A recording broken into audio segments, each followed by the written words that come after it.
It happens all the time, and tonight just shows how sports entertainment will always be ignorant and obtrusive. It's one big show that means very, very little in the world that most people live in because there are actually things that matter going on within it. That was just a small portion of the post there, Max. How does Kyrie look after last night? Terrible. I mean, what? If he had a point to make, maybe I keep hearing how smart Kyrie is. If he had a point to make, what he wrote was incoherent. I don't know what point he's trying to make, really. I sense that I can imagine what it's like to live in the fishbowl that he does, or maybe I can't. And there's obviously a lot of pressure, and he may be going through things personally. He alluded to them. But that was like a rambling, incoherent, self-indulgent big thing of nothing. First of all, I don't think, like, obtrusive. I don't think he meant obtrusive. I was kind of figuring out Kyrie, what are you talking about? And also, like, capitalized spelling of words that aren't supposed to be capitalized. And at the end, he has this big thing. What was it, like life or something like that, as though it's supposed to be some big point or profound. It was juvenile. It was silly. It was hard to understand. There was nothing interesting in it. If he does have something interesting to say, he didn't say it there, or not. He didn't articulate it well. But beyond that, it's like you're playing yourself. You're showing that this stuff is getting to you, the fans are getting to you, and you're doing it on a night when Kemba Walker gave you the business. Kemba Walker's just balling. 39 points. I mean, Kyrie didn't play, but 39 points in a win. The team is better with Kemba Walker, Stephen A. Kyrie, I don't want to compare him to Antonio Brown. But the reason I bring AB up is because I'm like, AB can't get right. AB has got to hit bottom in a way that he understands before he can really start getting himself right.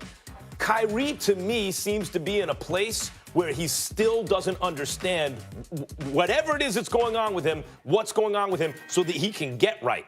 So that he can be the kind of player, well, he is the kind of player, he's a great player. He can be the kind of force in the locker room and on a team that leads to a constructive kind of team chemistry. Because this is the third stop now where you're hearing things.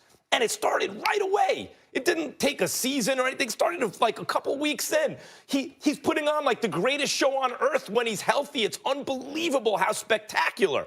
But what I say, I expected the team's record to be like the same as last year, because it's not contributing to a better situation than the situation he found.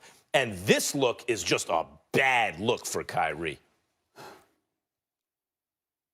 I don't disagree with you. I have a different take, but I don't disagree with what you're saying. Max is right. It was a bad look. It really, really was. It was somewhat incoherent for folks that don't know him a little bit or whatever in terms of how he wrote it and what he was trying to emphasize, and he used the word obtrusive, and I'm like, I know what obtrusive means. I don't know what the hell you're talking about. It didn't vibe. It didn't vibe at all. But what I will say to you, let me explain what I deduced from his message. When I read what he wrote on Instagram, here was the bad part about it, and then I'm going to go to, because there's a good part to all of this, believe it or not. But I'm going to go to the bad first. Kyrie Irving just signed for 4 years and $141 million. Mm-hmm. That is an average of over $35 million a year. No, money is not everything, and we all get that. But damn it, it's your job. What you were talking about last night, no disrespect to Kyrie Irving, but fans don't particularly care to hear about that when you're not playing. Now, if you're playing and you're performing, but there are other things going on, fans will rally behind you because you went out there and you did your job in the throes of all of this internal adversity that's going on. But when you've missed your 7th straight game, even though you're averaging 28, 7, and 5 on the season, when you've missed your 7th straight game, when the team is 500, when the belief is supposed to be that you got that money because they're better with you, and then you're not playing, And on top of it all, you don't show up when your team is going against your former team in front of a crowd you promised you would re-sign with. That's a great point, because a lot of people thought he was ducking a hostile environment. But see, that's the point. I think that's unfair. And I'm not saying it is. I'm not saying it's fair. I think it's important. What I'm saying is I think it's important that Kyrie Irving and his supporters recognize the fact that the fans in Boston were booing you, A, because you said you wanted to be back.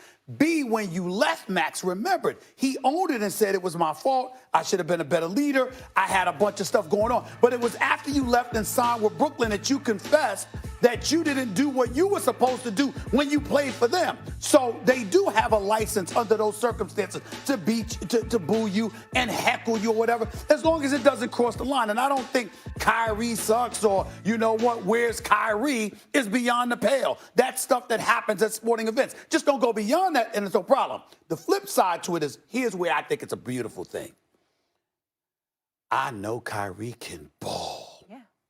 And I know that when you calling him out like that, the next time he is healthy and he shows up at TD Bank Garden, this is not somebody. Kyrie Irving is not the kind of ball player that's going to go like this. They're booing me. Let me. Oh, no, especially with Kemba dropping 39. Kyrie's going to be like this. He might go for 60. He showed you what he showed you. Now let me show you what I can do. So what I'm saying to you, for me, no, because I always get back to basketball and loving these moments and the competition. And I'm telling you right now, you know how we use the saying from T.O., get your popcorn ready. Let me tell you something right now. If I got time, I don't give a damn where I'm at. I'm going to fly to Boston for that one. Because Kyrie Irving showing up at TD Bank Garden. Oh, my God. Boston, wait until you see Kyrie on that basketball court. Oh, my God. I agree. I think that's a great take. I think Kyrie might go for 60. He might go for 60. And you know what? Kemba might go for 25. But which team is going to win? That's my issue with Kyrie. Even look, I get that his style of play, to me, I've come to think of him as a type of player who can get you over the top if you have a great team. But maybe it could also mess with the chemistry. But maybe by himself, he's too ball dominant to make the team better.